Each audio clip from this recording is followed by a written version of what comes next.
notes. How the fuck we doing, ladies and gents? I'm Marek Rains, back from the dead. And I'm Mike Page. This is the newest edition of Monday Night Naw. I made some notes. I wanted to do a wee bit of professional one after hearing you and Donnie's last week. Yeah, we really fucking dissected that, didn't we? Yeah. So I made the trouble. I went through the trouble. I made the effort of I was actually in. I'm still in the middle of my fucking app for the memo thing. Just bear with me a wee second. Alright, if you want to start off, what have you got at the top of it? We'll just crack quite on with it, man. Well, if you want to go on me wrong, we need to look at your notes because. Right, well, I'm pretty sure. Right, well, do you know what? We were in Chicago, which is always a fucking wrestling city, man. A smart wrestling crowd. Yeah. You're always like it's always something to look forward to when you've got a Chicago Raw. But it starts off with Paul Heyman coming out with Brock Lesnar, or that should be Brock Lesnar coming out with Paul Heyman, but yeah. it's a promo. We know who's going to be doing most of the talking with those two guys. What else? Brilliant fucking promo, as per usual. There's some of the fucking best metaphors, imagery. It's pretty biblical, wasn't it? It was what was it? Brock, the god of violent retribution. Yeah. The 11th commandment: Thou shalt not. Is it not like intimidate the beast or something like that? Thou shalt not intentionally provoke the beast. Even though he broke the first commandment with calling Brock Lesnar the god of violent retribution. I liked that. They can't rewrote wrestling, so I liked how he did the usual Paul Heyman thing. He went through all of Brock Lesnar's accomplishments over the past couple of years about beating the Undertaker's streak at WrestleMania, and he did this thing. I really liked this one. He went, and of course you'll cheer this one. Decimated John Cena at SummerSlam. And there was still a mixture of people like, no, I'm going on the phone. I mean, there was a few. You could even see a few Cena fans in the front row, you know, with their Cena taps and their hats and shit. It's always the whole get up in it with Cena fans. Like they've got everything: the top, the hat, the wristbands. Well, maybe a personal story about this. There was a girl in our school, and she wasn't the full shilling, put it that way. And she was slagged the whole way through school. Yeah, Paul. I mean, she didn't deserve it, but she was like high school kids don't give a fuck. Nah, exactly. I mean, she didn't deserve it, but she was fucking monsters. This lassie was just beyond help. Yeah, and she thought she was a singer, so that didn't help her when it came to the walls. You know what I mean? It was like, you know. Yeah. She put herself out there. It was pure bully fodder. It was like she was asking for it, you know. The whole. So grew on the train years later. We hadn't seen her since then. I mean, we're surprised she was still alive. I even remember after all the torment. After all the torment. So me and Mark are in one bit of the carriage, and she's, you know, she's an eyesight of me, but Mark can't see her because he's facing me. It's like one of those trains that's got the table in between. So and she's going backwards, I was going forwards. And she's got the full fucking get up. I remember you actually texted me. Yeah, I was just too afraid to actually say it out loud, but I had to fucking subtly get up and kid on. I was going to the toilet, come back, catch an eye like Will Smith in Enemy of the State, just go quickly with the eyes. Yeah. You know. And as soon as I sat down, I'm like, Jesus fucking Christ. Because I text you, no joke, this person, I won't name her name. No, we're not naming her. Is a Cena fan. And yeah.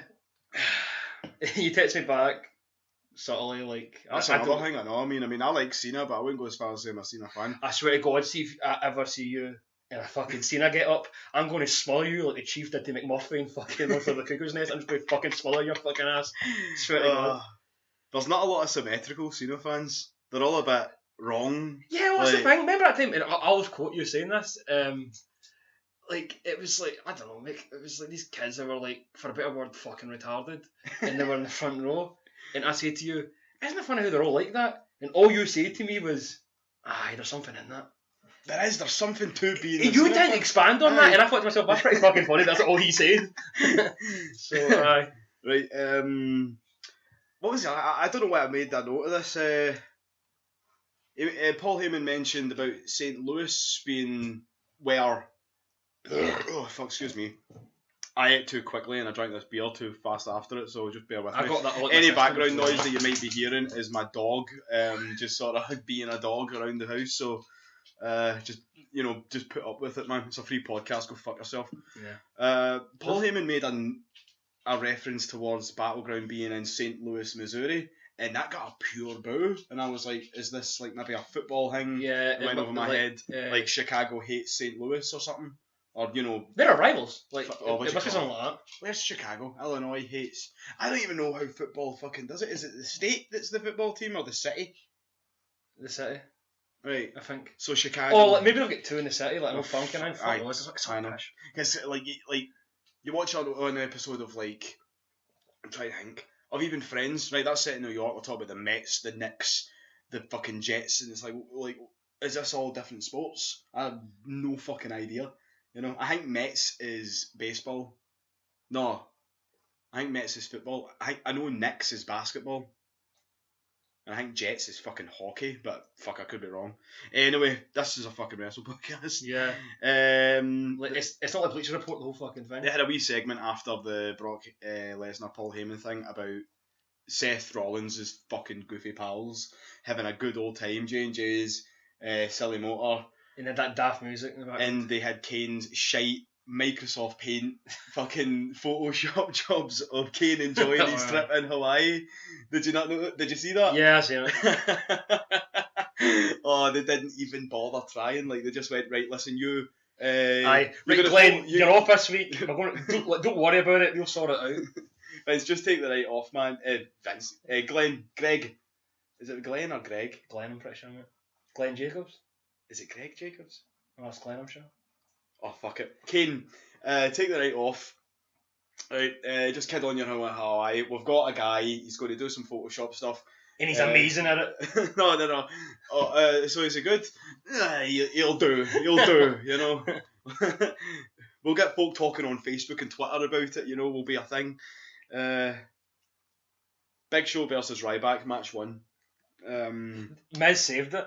Miz was great. Miz, like, even like when the Miz, like, they were saying, like, they were booing his state and they were shouting at Miz, and Miz went, "I'm from Hollywood, you idiot!" So, like, yeah, that was. Do you think he did that as like a sort of reference to Chris Jericho's famous "I'm from Winnipeg, you idiot"? If he is doing that, do you know what I'm that's even. Like that?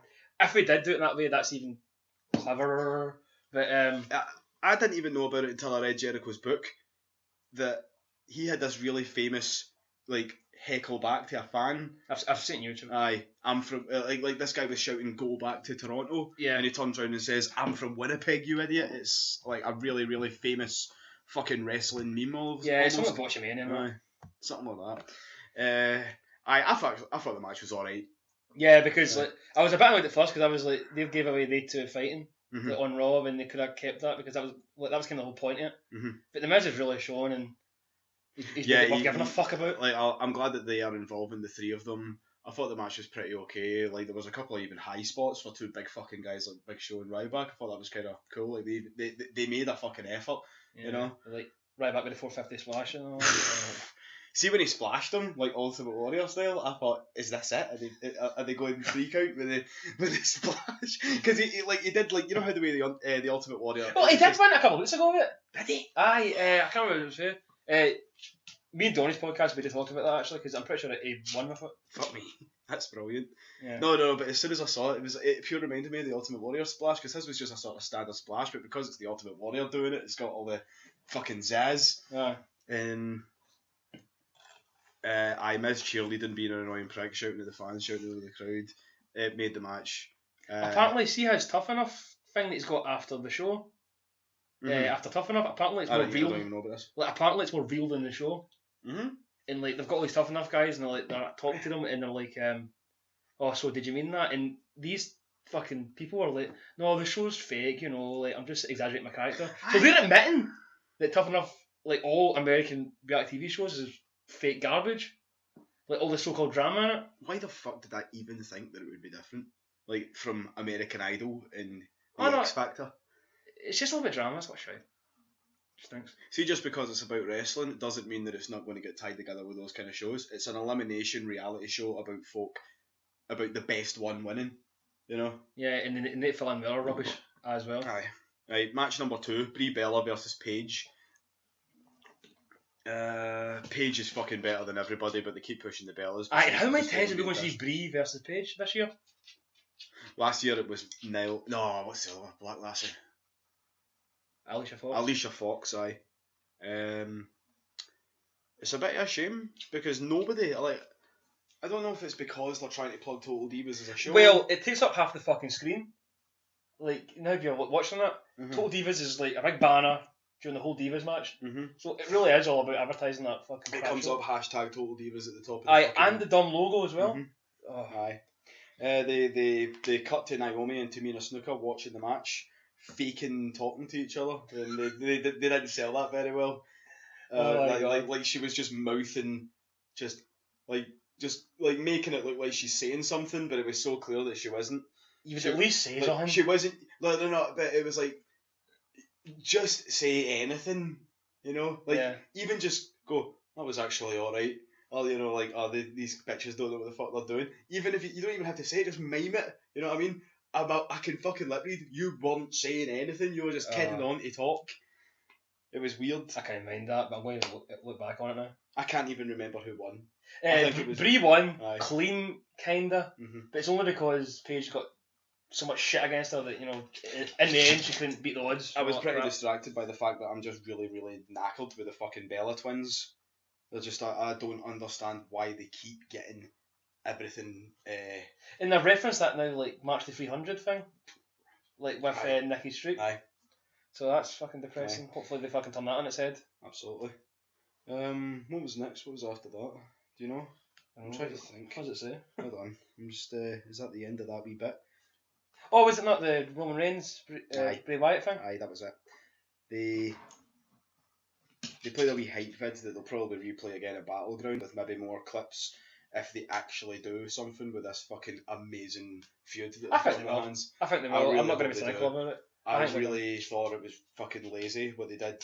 We'll get to that bit in a minute. I think the both of them have been like some sort of no man's land since like Mania finished, and this is them finally making something worthwhile this year, or this new fucking. I really hope so. I mean, I really like Wyatt and Roman, and the Shield versus the Wyatt family knows that they can work with each other in the ring. You know, they're two big bastarding guys.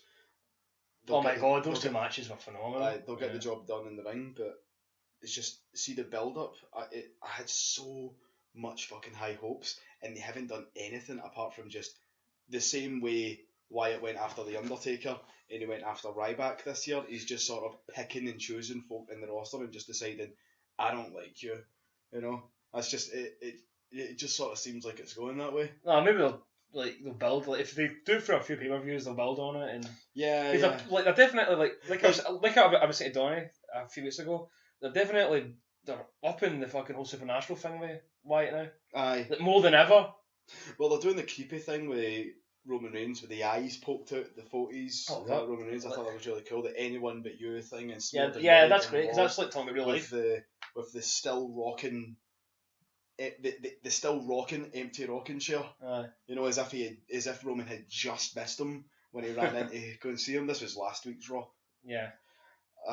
What do you think I talk about? So this week's Raw, Roman Reigns versus Sheamus. They need to start building Sheamus as Mr. Money in the Bank. And they're not going to do that by doing a match with Randy Orton, which, if you remember, that it wasn't last that WrestleMania there, but I think it was the last one. And the fans trolled the whole match, remember? That was the match where they were doing the fucking they were doing the Fandango thing? Yeah, they were doing it was that one. Aye. And now they're going to do that as a pay-per-view match. Aye, the recurring dream match. These people have these two people have no chemistry. Yeah. So why do it? In fact, Roman Reigns and Sheamus in these last two matches have way more chemistry. So hopefully they build on that one time around. Oh, I just said there, Sheamus versus Randy Orton, the recurring dream match of the century. Yeah. Fuck. But if Sheamus is going to be Mr. Money in the Bank, even if he does decide that... See, even if he decides, like, somewhere, you know, near TLC or the Royal Rumble that he's going to cash in against whoever champion is, and he loses, but it's a brilliant match, that's good for him, man. Yeah. You know? I mean, I don't really interested in him being a champion. I don't think it's dumb that he should lose if he, you know... Oh, yeah. Like, no one was that excited that he won anyway, so if he lost, you know, as long as he loses in a creative way, I don't think anyone's going to care. This match had the first CM Punk chant of the night, by the way. Yeah. During this match.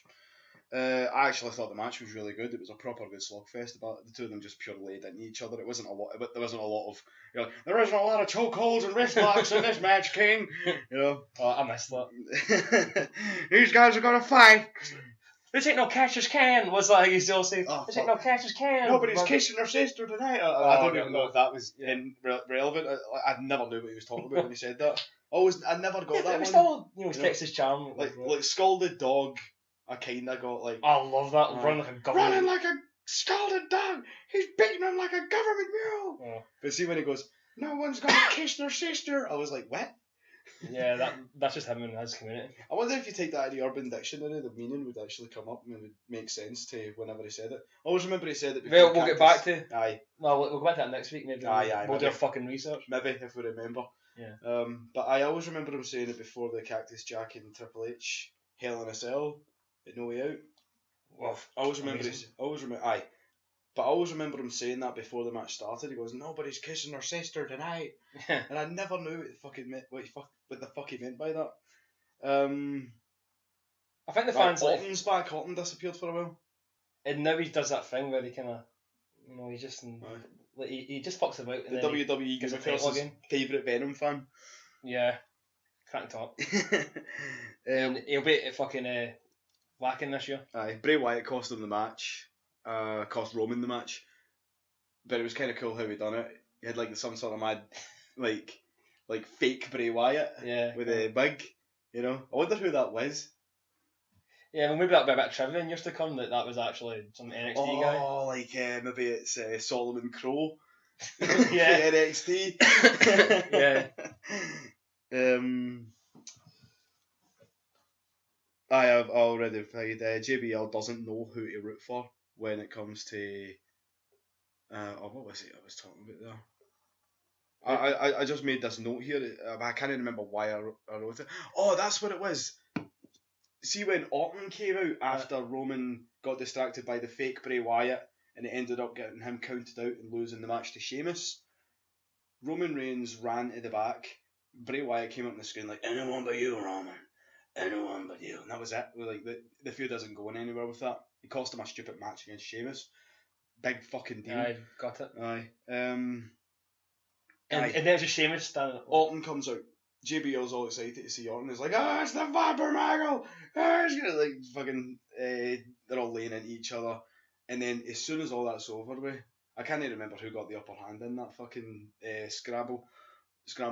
But later on, afterwards, JBL goes back into colour commentator heel guy by going, Orton shouldn't have got involved! That's Sheamus's victory he's ruining! And I'm like, well, pick a fucking side. You know what I mean? If you're going to be he's got no consistency. He's so bad at that part, isn't he? I fucking hate him. Oh, he's a bomb. Do you know what actually I meant to bring this up last week? The Beast Knees film? Fucking big ups to fucking Michael Cole during the Japanese show. I thought he was brilliant. Like, he did his homework. He knew what he was talking about. He knew how to big up. I keep saying big up. Big up to Finn Balor. That's coming I don't know why I keep saying big up. I've never used that expression before in my life. You know what I mean? He's trying to sell. And there's going to be no Canfield big up Mark Reigns t-shirts.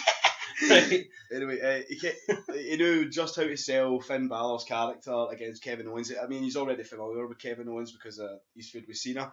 But this is the first match, probably, that Michael Cole is commentated. The first Finn Balor match. Yeah. And it was Michael Cole, Byron Saxton that commentated the whole night. And he was talking about his time as Fergal Devitt, his accomplishments in Japan. Like he did his fucking homework on Finn Balor. Like, really, like, good fucking work to Michael Cole. I take back every shite thing I said. It's because Michael Cole isn't acting smart in front of his mate. Aye. Because that's what JBL is. Mm-hmm. Because JBL, like, worships him. And JBL once said this, that Michael Cole is the best commentator of all time. And I think the only reason he says that is because he learned his chops from him. Mm-hmm. So, like, that's why he says that. But, like, I think Michael Cole, like... See when it comes down to it, why do you act differently for him? He's definitely in the top 5 when it comes down to it. When you get down to like really good commentators. Yeah, no, he's got a lot of shit in his ear. Like, that's his problem. That's what he's got a network. He's got tough enough. He's got fucking total shite divas. But like the Japanese show, despite they're having an amazing match with Finn Balor, Kevin Owens, Chris Jericho, and Neville, it was a glorified fucking house show. You know, see That's that? pretty good glorified house show. Absolutely, but that tag match just brought it right back down to earth. That tag main event. It brought it right back down to fucking house show. It's one of the most boring tag team matches I've ever seen. Yeah, because they don't try. This is what you do, right? It's tag team 101. It was actually my wee brother that noticed this. I can't remember what in fact, you know what I do? I remember specifically what the match was. Was this years ago? No, fucking, we were wee boys, you know. We were fucking wee boys. We weren't fucking wee boys. We were wee boys. We were watching. Right. We'll get that's another story for another podcast. This is wrestling talk. Yes. It was No Mercy, 1999. Hardcore and Crash Holly versus the New Age Outlaws. My brother pointed this out. In every tag match, when it's a heel team versus the babyface team, the heel team have all the momentum, just fucking grinding to a grinding halt. Hundreds of headlocks, like, you know, just sort of sitting there on the floor for ages. Yeah, just teasing them in the corner. Everybody's quiet. Bringing the momentum right down. Everybody's just sort of like, right, fuck, nothing's happening. And then every time the babyface is going to tag in his partner, he doesn't make it. He gets pulled away, or he gets, you know, like, the fans are chopping at the bit, man. Fucking bad guys are getting tagged in left and right, you know. And then as soon as he gets it's always some big move that stops the both of them flat on the ground, and they both have to crawl, you know. Yeah. And it's always something big like a superplex, or maybe one of the guys does his finisher, but because he's so knackered for getting battered off of two guys with his good guy partner not being able to help because he's not going to run in because he's too much of a babyface to break the rules, you know, because wrestling. As soon as they crawl round, he jumps and he tags in the guy, the fucking babyface guy that's a fresh, you know, he's rested, he's been in the corner for ages, he runs in and he just lays the fuck out of everybody, you know. By the way, do you know who's big and black? I'll get a beer. Why? Because my phone went off during the podcast. Stone Cold rules. Oh, Stone Cold rules, do you know who's bringing back the Superplex? Who? I'll tell you later because it's in the main event. Okay. We tease that, mate. Right, where we got? Rusev the Buried Bulgarian in White Bitch Top Trumps. That's what I headlined this segment. Right. He's a blithering idiot. My girlfriend noticed this. I was watching it with her. She said that. Oh, what was it he said? It was like... Is it Hot Summer? No. Oh, no, that was funny, but... Hot Summer? I bring you summer! When they're chanting for Lana. I want his poems, man. Fucking, what was it he said? He said, Lana... No. I regret every moment I spent with that disgusting Lana... No, was it? That disgusting Lana that calls herself a woman! And it's like, you knew what he meant to say. You know, he meant to say that disgusting woman that calls herself Lana. Yeah. But he had to just fucking, like... But he can just go Brooklyn English, mate. That's what I say. I suppose. I mean, Cesaro got away with that later on when he said Battleground. But yeah, we'll get to that. Yeah, we'll get to that one. I'm glad they're using Summer Rae for something. Because she just stood a bit backstage. No, she's good. I had nothing. Yeah, but maybe this will lead to a match against Lana and Summer Rae. I don't even know if Lana's got any wrestling chops under her though. I've always thought she was kind of but is Summer Rae that great? Aye. She's maybe not as good as Paige, but she was in developmental with Emma and Paige. Like they're all. I know Summer Rae was on the one that was nice. Paige obviously done better off than the two of them put together, but she's better. You know, I'm not taking anything off of Emma or Paige or Emma or Summer Rae. Excuse me, fuck's sake. Aye, but I'm glad they're using Summer for something. Like, you know, it gives her a bit of camera time. She deserves it. And, you know, males will always cheer two blondes catfighting. No, there's fuck all wrong with Rusev. His foot's fine. We found this out. We found that out. Aye. It took him ages to get the brace off though. Like, they should have made a commercial break then show you that moment when he finally got it off. The whole segment was a bit of a dud, wasn't it? Yeah. Like, no, they did go to a commercial break. And still fuck all was happening. I thought it was so funny though, like... It took forever for his brace to get off, and you could tell that like it wasn't part of the show because they were just like Dolph was just sort of sitting there good thing he's working with Dolph, you know. Yeah, when who's used to these angles. When the segment is Dolph, you're going to get battered. You're good at getting battered, you know. Oh yeah. Aye. He sold that crutch to the throat big time. Fucking hated. Aye. Aye, that was kind of fucking brutal, like by Raw standards. Yeah. You know. You alright, pal? Aye, but that's all I made for that one. It was a bit of a fucking shannery a segment, but I don't think it was any of their fault. Well, I think now that he's fit, it'll get more to do with they two, and they Aye. won't need to fill in with this pish which they had to do. And I don't think they wanted to do it; they just had to do it, you know. Aye, they had It'll go up to a good match at SummerSlam or something, maybe even Battleground. Yeah, they're both talented guys. Aye, absolutely. Right, the next match was Bo Dallas versus Dean Ambrose. Not a bad match. It was a bit of a squash match. Yeah, but they had that kind of like let's go Cena sucks thing with Dean, let's go Dean, and then it was like we believe or we believe. Aye, it was a sort of like mix because like half the fans were trolling, half the fans were like, Aye. and you know a lot of girls were saying because like the girls like Dean as well. I mean, there's a lot of signs saying I'm a Dean Ambrose girl and all that. So Aye, that's right. I saw like, you know Dean just beat him. Like you know it was just there to kind of. Aye, like he was on his fucking. Bo was just there to be an annoying prick. Folk like Dean Ambrose is a fucking draw now. Yeah, he's a man's man. He's a fucking class guy. Like he's in the main event picture. Even if he's not chasing the fucking like, there's enough folk that like him that will go there to see him. The same way folk will go there to just see Cena. I think he'll have his Mankind moment. I think he'll have his Mankind moment where he'll win that title once, and I hope they do it on Raw. But you know that would be awesome. Wishful thinking maybe because I don't know how the fucking book is these days, but I would love him to get his moment because everyone's behind him, and I don't care how long the title reign is, as long as Dean gets it at one point because the guy works his arse off. I really like that they're legitimising the WWE title by not having to change hands as often as it used to. Yeah. I really fucking think they're starting to do that with the Intercontinental Championship again. It's kind of what doing a bit now. I keep forgetting Ryback's the Intercontinental Champion. Yeah, like SummerSlam he fought with a new dawn, didn't we? See, no, not SummerSlam, WrestleMania. When Daniel Bryan, but then Daniel Bryan went and got hurt again. Here's an interesting thing about Daniel Bryan. I'm not breaking any new ground saying this, but Daniel Bryan broke his neck again because he didn't change the way he wrestled before he got hurt. Yeah, it was just too stubborn. He was taking far too many.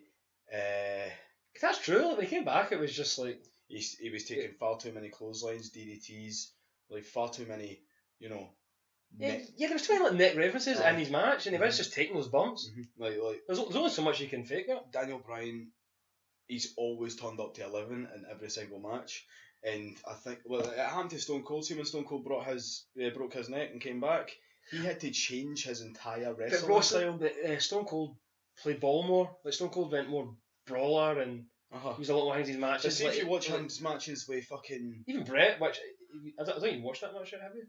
The one where he broke his neck. No, the one with Brett at WrestleMania, the best match of all time. WrestleMania 13, I think it was. Oh, the submission match. I've seen that. Yeah, right. So it was that was a pretty good wrestling match because I don't think it'd been. Stone Cold's a fucking amazing worker. He never gets that because of just the character was so larger than life. But nobody but what were you going to say about him before he broke his neck? Oh right, well before he broke his neck, like in his days as stunning Steve Austin and. With Brian Pillman and that. Aye, but see when he went on his own and he started wrestling guys like Ricky the Dragon Steamboat and Steven Regal, it was fucking amazing. He was such a fucking dynamite technical wrestler before he hurt himself. Yeah, the guy had everything. Aye. But just good on him for having the fucking. See if we're speaking with Stone Cold right now, because this will help. No. I've got my notes here. We can get back on track. Fuck it. Well, did you see that they've unveiled the WWE 2K16? Because I'm still used to the SmackDown thing. Yeah. He's going to be the cover boy for it. Do you think? Awesome. Well, I think that's cool because Stone Cold 2K316. No, dang it, in the adverts. Well, that's cool. Yeah. But do you think? I think with these covers they should always push a new guy or like some sort of that guy. The last thing they did. I don't think Stone Cold to me that looks like a fucking Warzone cover back in the day, or it looks like a fucking.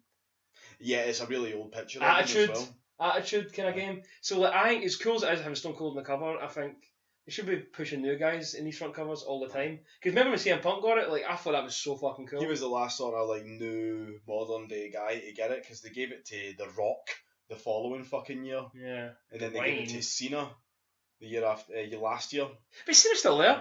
So I suppose. I don't like it, but it was still there. Has Cena been given the thingy before though? The cover, probably. Maybe he hasn't in this 2K, and maybe they just wanted to get it out of the way. Maybe. Because it's Cena. You can't not give Cena something like that. I would give Brock it. Because Brock's he signed a new deal. he's going to be for a long time. He's going to be a big part of the main event. So like, I would have maybe gave Brock the 2K16. Yeah, he's going to be in the main event for at least the next couple of shows. Yeah, so I would have done it over Stone Cold. Not against it, but you know, it just looked a bit like I was looking at a fucking 90s wrestling game. Yeah, it's a really old picture of Austin as well. So, Absolutely, no, so do you get what I mean? I totally agree. Yeah. I think it's cool though that they're doing it with Austin. They said it's the biggest roster in the history of the wrestling games. It's Yeah, but try to create a wrestler to fucking put that down. Oh fuck! Wankers. That, man. See, to be honest with you though, I don't really bother with that anymore. I just like making dream matches with the roster, like 2K14, like CM Punk versus Macho Man Randy Savage. Oh, I agree. You know, like, and fuck me. This is a dream match that I would have loved to have seen. It's quite basic, but imagine like 2006 or 2008 era Edge versus 2011 era CM Punk. Like heel bastard with Lita Edge versus the best in the world CM Punk. Yeah, great. That would have been amazing. They never fight because they're both. They had a couple of matches on SmackDown, but they never had a proper rivalry. All right, and CM Punk wasn't really like a big main event guy. He was the world heavyweight champion, but that was back when he was like fucking like Jeff Hardy was fighting. Like being the world heavyweight champion didn't really seem as big a deal as being the WWE champion on Raw, because at the same time guys like Triple H, John Cena, and Randy Orton were fighting over that belt. And Jericho. Aye, Jericho as well. Aye, no, aye, fuck it, no, I don't remember. Oh, excuse me. What else? What happened next on Raw? King Barrett versus King Truth, a clash of kings. I fast forwarded it. Because, Did you? Yeah, because I was running out of time the day, and I thought if there's one match I need to fucking fast forward, it's this. The match was alright. Barrett went over. Well, he got his win. Yeah, Byron Saxton said that it was like watching Stannis Baratheon versus Tywin Lannister. I know you're not clued up in your Game of Thrones, but they're Game of Thrones characters. I'm sure that was a brilliant reference. I don't understand why he said Tywin Lannister. He should have said Stannis versus Renly Baratheon. Of course. Aye. I mean, like, duh, exactly. But I just like I wish I could have. It's like, see if I tweet it, Byron Saxton saying like it's Renly Baratheon, you should have said idiot, like in the fucking internet have a fucking tidal wave of puke.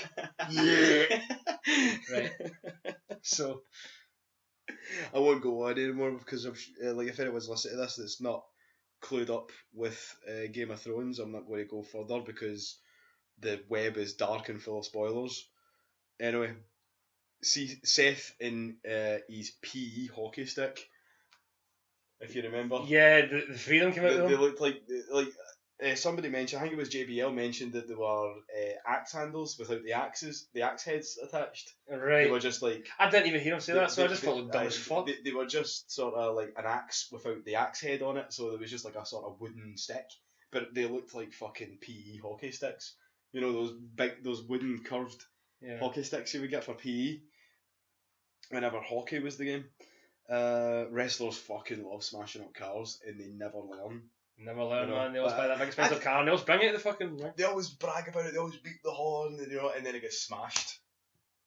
How fucking smashed did it get? Oh my god, Brock fucking went to town on it, man. I was scary strength. I don't know. I see when he flung that door. By the way, that crowd that got took out because like apparently he's getting sued because it nearly hurt somebody. Like what was your hypothetical American bullshit? I don't know. This is just something I'm hearing from Don Tony. It might be misinformed. No, but Don Tony's pretty good. I know, but this is something he heard. You know. Yeah, so, no, I get it. But he just flung it. It was as if he flung it into fucking space. You know? He came back with a bit of NASA. He pure ripped it off, no bother or not. He ripped it off like the way somebody would rip a fucking wishbone off or something like that. Yeah. Like he just went, come here. That was the most effort he had to do to rip the fucking car off, man. He's such a fucking... He's an absolute Viking. Yeah. It's fucking... He should have been born in a different era. He's pure... The same with like Mark Sin City. He's underused in this world. Aye. Like he would have been right at home eating a fucking... what do you call them? Those big giant mutton joints off the bone. Yeah, you know, 3 axes for concept. 2 wenches on both on either knee. You know, and they both look sable. Drinking wine out of a fucking big skin. You know, like one of those big skins of wines. Yeah. You know. Good times. Fucking big grease going down his chin as he's like looking for other things to scoff. Like, it is true. Like, the climate does change when he comes into it. It just It's something happens on Raw. I mean, it's money well spent, and the guy's living the dream when it comes to being a part-time wrestler.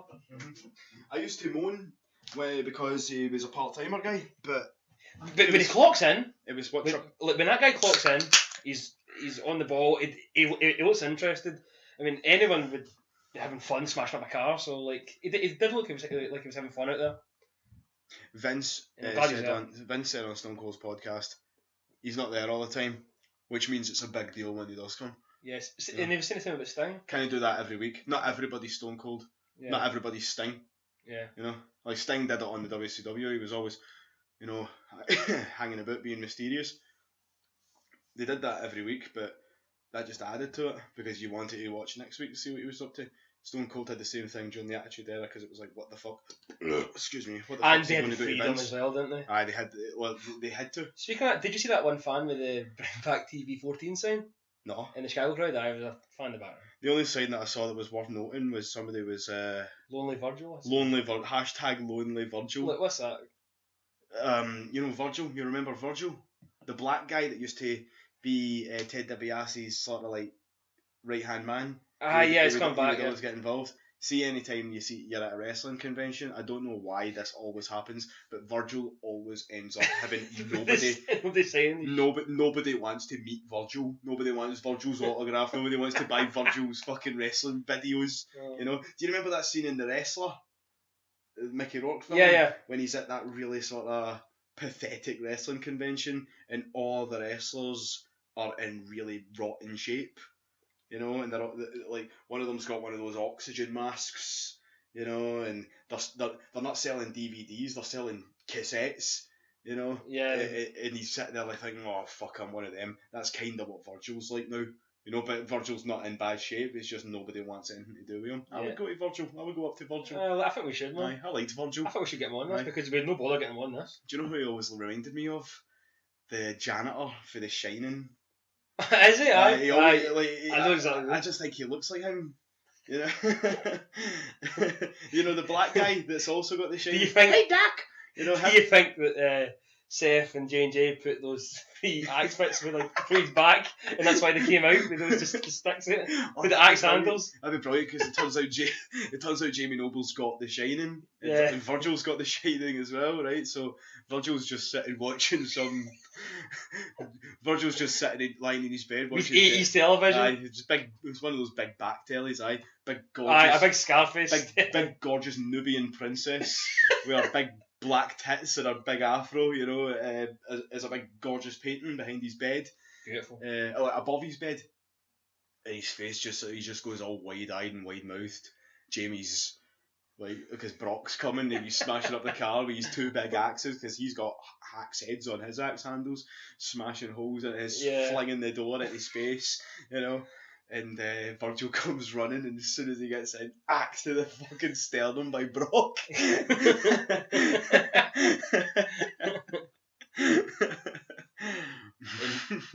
And Heyman's still looking at it like it's a bad beauty, like, yes. Aye, absolutely. Eat! Sleep! Oh fuck, I don't know. Champ, I don't know. That's shite. I apologise for that. I even wrote that down. Lesnar is an actual fucking Viking. Yeah. Aye. Lucha Dragons versus the New Day. Following match. We're moving on. Hangman was quite annoying in commentary. Titus O'Neil. I thought he was brilliant. He made JBL look like an idiot. Oh, actually, was it at the very end? Aye. What did he say to him? He won't call the fucking match, man. What the fuck's wrong with you? In fact, he was brilliant because he was swearing all the time, that's right. Call the fucking match, Call the fucking match, you shit-kicking redneck son bitch. Shit, okay. I'm gonna do a Mr. Dump in your gallon hat. I even wrote down loose women favourites, gay guy and dad of the year on commentary. Yeah. Because I don't want to sound like America's a bit pussified. Oh, it is? Do you think that's partly why they were given the titles, the tag belts? Yeah, because it's more promotional. Like, not because they're good, and they are good, and they do. like draw the crowd. Like, well, I did not draw the crowd. They do like get the crowd going with the mad dance, like make money, mate. No, think about it, right. America's just got that, gay marriage thing, right? So Darren Young, it makes sense to put on him. Aye, he came out. Right. They're always the WWE are always scrutinised for the race thing, which is true. Sometimes they don't give a lot of black guys, credit and enough time and titles, right? And the Dad of the Year thing. So maybe it is a fucking calculated thing that they're the champions. I mean, I never thought that till you said that. It makes the WWE look good. Yeah.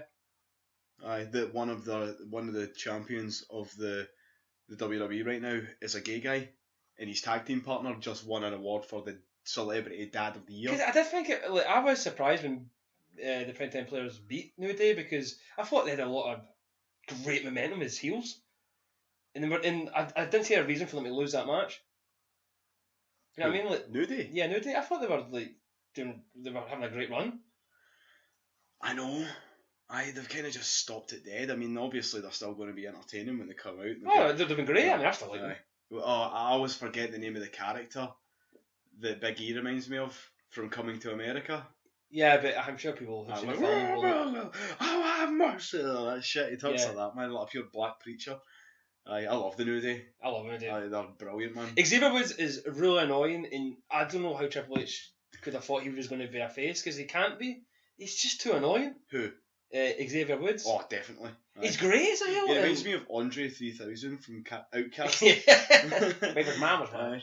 I keep talking about who wrestlers remind me of in this, particularly the black ones. I'm sorry about that. The black ones, fuck me. Sorry about that at all. Well, they're black. Oh dear. Anyway, right, next match. Oh fuck! No! I was onto something there. The New Day is a heel gimmick. It's fucking awesome.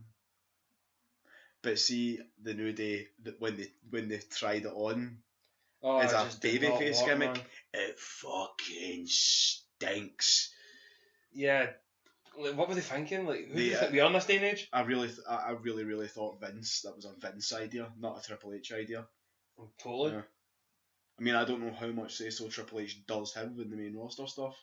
It does seem like, more and more. It's like, it's like you're starting to think that's a Triple H decision. It's like sort of coming out the cracks, Like, I mean, even I was saying like Cena losing more. I think that's to do with Triple H. Cena's been in the mid card since last year. Yeah, and it's been a great idea, because we were talking about this last Sunday, that this has been Cena's best year in professional wrestling when it comes to great matches. He's been having great matches. Mm-hmm. Like, no one can take that away from him. No. I mean, you look at like a review of 2015 at the end of the year. I mean, there's so many great matches, from the Triple Threat Royal Rumble to that great idea for having that US Open challenge. I mean, I hate his character and everything it stands for, and where his character took the business. But this year he's been the fucking business. Yeah. Because he's just putting on 5-star matches time again, and I don't know how he's not going to fucking collapse. I think him being the US champion is kind of what's made me forget about Ryback being the Continental champion. Yeah, that too. Yeah. See, if you're going to have two important mid-card titles, it should be two important mid-card guys holding the belts. And if John Cena's an important mid-card guy, just for talking's sake, I know he's not, but Daniel Bryan was obviously the perfect candidate for that, or Dean Ambrose. Ryback getting it was the best of a bad situation in that Elimination Chamber match. Maybe they couldn't give Dean it because they wanted Dean to have a great rivalry after WrestleMania to kind of work for a couple of pay-per-views for. Yeah, well, he did a couple of brilliant matches with Seth Rollins. So maybe that's why he got himself into the title picture, because a couple of months ago he beat Seth clean in the middle of the ring. Yeah. While Seth was the fucking champion. Which sure this was before even fucking Orton hanged him again for Extreme Rules. Mm-hmm. I think. But anyway, so we've talked about New Day and all that. So. The last match, main event, the Cesaro versus John Cena for the United States Championship. Which I love was the last match, Yeah, I just thought it was a great idea. I was kind of gutted that it was going to be a rematch. I was really hoping that it was be really good, and it was. It didn't disappoint one bit. It was one of the best Raw main. I thought it was better than last week's. I don't even fucking remember last week's anymore now. Cesaro and Cena were fucking amazing, and I just liked that Cesaro just kind of got Kevin Owens to fuck. Like, Yeah, he just fucked off. The Kevin Owens came out like, I lost my NXT championship. My David. My David, Finn Balor told me I no took us. Told me I no took us. I couldn't get up that word out. In the land of the... No, I'm not going to say that. I'm not even going to say it. Like, cover my butt here. Right, cover your butt. My Anyway, so Cesaro comes out and he goes, you have a match with John Cena at Battleground. I really liked that he said that. Mrs. Never give up. He fucked up that line as well. Who's Cesaro? Aye, it was not pretty Cena. Why do you think this was funny? I don't know. I think there's something. I think there's something charming about his broken English. Yeah, me too. I think he's quite dry. I think he's got a great personality. I think he's doing it on purpose as well because he doesn't normally talk like that in interviews. He's actually quite. His English is fucking immaculate. His English is better than my fucking English. Yeah, I really didn't agree with Vince in that Stone Cold podcast with some of the shit he was saying about him. I was like, nah, fuck. I really think that Vince was just sort of asked on the spot and he was just trying to give a decent answer that wasn't just a. I don't know. Well, it was always that decent. Aye. Fucking crap, man. What you say about Aye. Oh, speaking of which, this wasn't on Raw. It was recorded on somebody's phone after Raw went off the air. Mm. When Cesaro went off to the back, John Cena cut a promo in the middle of the ring talking about how Cesaro has been working his arse off for the past 2 years and the WWE creative have still got nothing for him. But he just did one of the best matches he's ever done in his career with Cesaro in front of Chicago and all that, just getting a pop for Chicago. Yeah. And, you know, because and he's like, even though we had a Monday Night Raw where Brock Lesnar smashed the fuck out of J&J's car in last what was the big thing that happened in last week's Raw? Well, Lesnar get battered. No, not Lesnar getting battered. Oh, I can't. I've got notes here. Well, for last week's Raw, I do actually. did something big happen apart from Cesaro and Cena, the first match? I might just be talking shit. I might have actually meant just to talk about the fucking car getting smashed up. That's about it, really, man. I think that was it. This Raw was actually pretty good, but I think Chicago helped. I think that was it. John Cena said, like, even with a Monday Night Raw where Brock Lesnar smashed the shit out of somebody's car, if the word on everybody's lips is Cesaro, you know.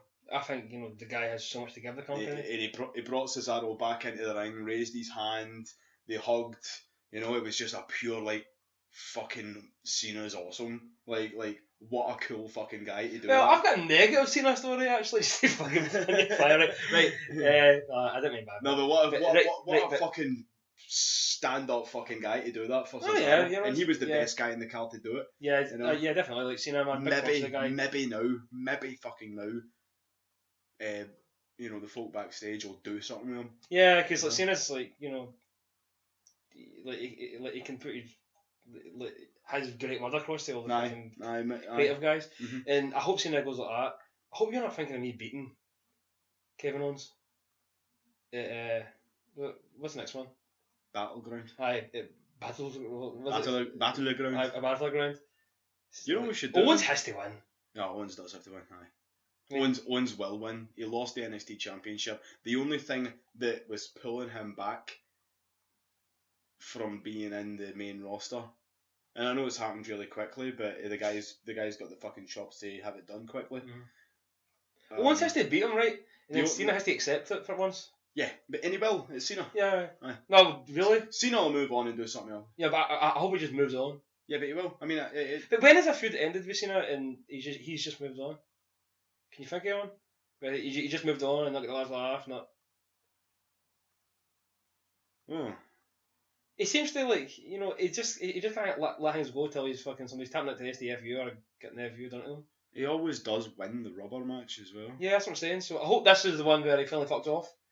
Just accepts it. No, just does something else. Last year, Lesnar beat him at Night of Champions. He was raging because of Seth getting involved, which started a rivalry with him and Seth that went on at the beginning of this year. That guy's part-time though. So I guess like Lesnar being part-time, can I help that? That is true actually, man. But a negative story. Do you know? Remember when Brock Cena beat Brock the first time Brock came back and it made no sense? It made no sense whatsoever. Oh, When Brock first came back. Oh, we've Cena beat him at Extreme Rules. Yeah. Apparently Lesnar was raging backstage because Lesnar just he fucking destroyed the whole match, and then Cena just done that fucking FU to the steel stairs or something and won. And Lesnar was raging that Cena was like done that wee speech after when the cameras went off and let everyone get home safe and all that. But apparently Lesnar was raging that he didn't sell that, and he done that whole goofy get home safe like every band does after a gig. I remember that. I had no idea why he did that. It made no sense. He talked about that he was leaving for a while and all that in that speech. That he was going away for a while. He should have just rolled out still injury. If he had to win that, which made no sense. It was a really bad mistake on WWE's part. Yeah, it was daft. But see, to be honest with you, it made all the difference that when Lesnar did beat him at SummerSlam last year. That was like, to me, a long time coming. I had no idea that match was going to be as one-sided as it was. I have never seen, like, on a main event scale, a more one-sided wrestling This is back to what I'm saying. That sounds like a Triple H decision. Brock Lesnar absolutely fucked him up in that Yeah, match. prison sex, man. Until it was. Prison sex. Yeah. But anyway, I thought it was a great Raw. I thought it was a great Raw as well. I mean, especially when I looked at my notes for last week, it was a fucking amazing Raw. Last year's stunk. I'm sorry I wasn't here, but I'm kind of glad I wasn't here either because it would have been a shorter Raw, fucking Monday Night Naw. Yeah. How long have we been going with this one? Just under an hour.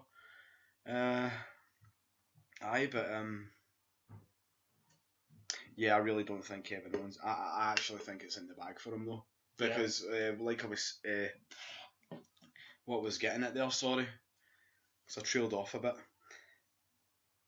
The only thing that was stopping Kevin Owens getting to the main roster was being the NXT champion. But see now that he isn't the NXT champion, yeah, it was kind of touching the on transition to him going into the main roster can finally fucking happen without him having to go back. Yeah. Which is a bit shite for Samoa Joe, but fuck him. Yeah, fuck him. Yeah, he's had his time in the sun. Besides, I mean, he can put over new talent. Kevin Owens is. Aye, but you never know. You never know what they're going to do. Maybe Kevin Owens will stick around in both rosters for a wee while. Well, if he's got that US title, then. Mm-hmm. But if he doesn't beat Cena and he ends up with nothing, I just don't see what the point in him beating him. I don't even want to think about that. I just don't see what the point in him beating Cena at all was. Yeah. If he isn't going to win the rubber match and win the US champion after losing his NXT title. So we'll end the wrestling podcast there. Aye, we'll just wrap this up. But what? Aye, so and then we'll go on the next one. Aye. Aye, so thanks for listening to Monday Night Naw. Aye, that's that for this week, man. Cheers. See you next time. Cheers. Fuck off.